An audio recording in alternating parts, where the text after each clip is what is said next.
At the stroke of the midnight hour, when the world sleeps, India will awake to life and freedom.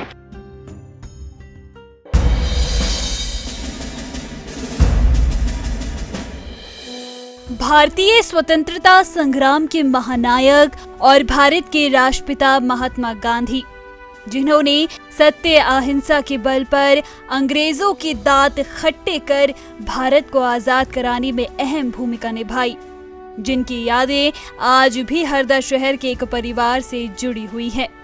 इस परिवार ने बीते 88 सालों से राष्ट्रपिता महात्मा गांधी की यादों को संजोए रखा है। आजादी की लड़ाई में हरदा के स्वतंत्रता संग्राम सेनानियों का भी अहम रोल रहा है।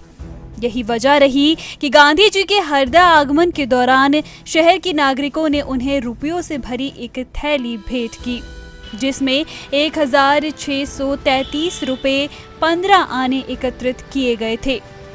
साथ ही चांदी भी भेंट की गई थी, जिसे उसी दौरान नीलाम कर दिया गया था, जिसे हरदा के रहने वाले सोकर परिवार के वरिष्ठ सदस्य और स्वतंत्रता संग्राम सेनानी स्वर्गीय चंपालाल शंकर के पिता स्वर्गीय तुलसीराम सोकल ने 101 रुपए में नीलामी से खरीद लिया था। गांधी जी के हरदा यात्रा की उम्र अनमोल यादों को हरदा के इस परिवार की वृद्ध बहनों ने अब तक संजोए रखा है। मेरे पिताजी स्वतंत्रता संग्राम सेनानी थे और गांधी जी के समय उन्होंने बहुत कार्य किया। स्टेज उन्होंने संभाला, अनुशासन संभाला और गांधी जी की पुस्तकें हमारे पास कम से कम 100-150 थी, तो वो हमने सेवा आश्रम अहमदाबाद में भेज दी है।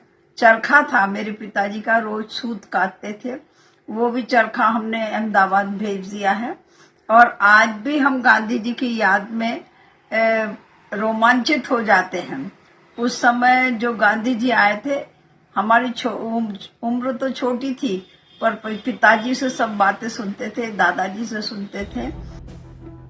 8 दिसंबर वर्ष 1933 को जब राष्ट्रपिता महात्मा गांधी हरदा आए, तो हरदा के लोगों ने महात्मा गांधी पर फूलों की बारिश की, साथ ही एक लाइन में खड़े होकर उनका स्वागत किया। जनता के अनुशासन को देखकर राष्ट्रपिता महात्मा गांधी काफी प्रभावित हुए और उन्होंने हरदा के लोगों की प्रशंसा करते हुए अपने 20 मिनट के भाषण में हरदा को हृदय नगरी की उपमा से परिभाषित भी किया।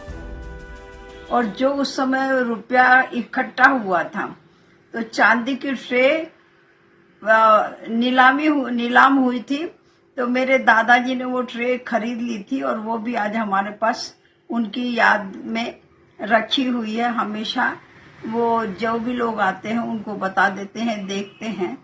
और मेरे पिताजी तो रोज चरखा चलाते थे, सूत काटते थे और सूत के अपने हाथ से कटे हुए सूत के कपड़े बनाकर और वो ही पहनते थे। हम बहनों के लिए उन्होंने 5 साड़ी बनाई थी, जेल में रहे थे जब, तो वो साड़ियां भी हमारे पास अभी स्मृति में रखी हुई है और अभी भी गांधी जी की यादें तरोताजा हम रखते हैं। आयोजन के बाद स्थानीय लोगों ने बाबू के सम्मान में उन्हें 1633 रुपए 15 आने के साथ मान पत्र भेंट किया, जिसका उल्लेख हरिजन सेवक नामक समाचार पत्र में भी किया गया था। मेरे ताऊ जी बॉम्बे जाके और माइक लेके आए थे, लाउड स्पीकर लेके आए थे और हमारे परिचित सूरजमल सराफ उस समय गाड़ी चला रहे थे और उस गाड़ी में गांधी जी को बैठालकर लाए थे। गांधी जी ने अपनी आत्मकथा में लिखा है कि हरदा में जो अनुशासन मैंने देखा वो कहीं पर भी नहीं देखा। इतना अच्छा अनुशासन था उस समय कि वो प्रशंसा गांधी जी ने खूब की है। स्वतंत्रता संग्राम सेनानी चंपालाल की 92 और 87 वर्ष की दोनों बेटियां आज भी हर दिन अपने घर पर रघुपति राघव राजा राम गीत का गायन कर बापू को याद करती हैं। इस परिवार ने आज भी बापू के हाथों नीलाम हुई चांदी की तश्तरी को अपने पास संजोए रखा है, जो बापू की याद को ताज़ा करती है।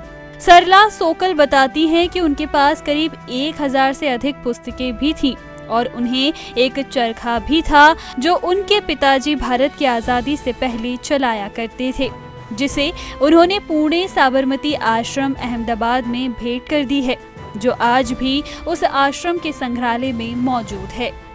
संदेश पारे, ETV भारत, हरदा।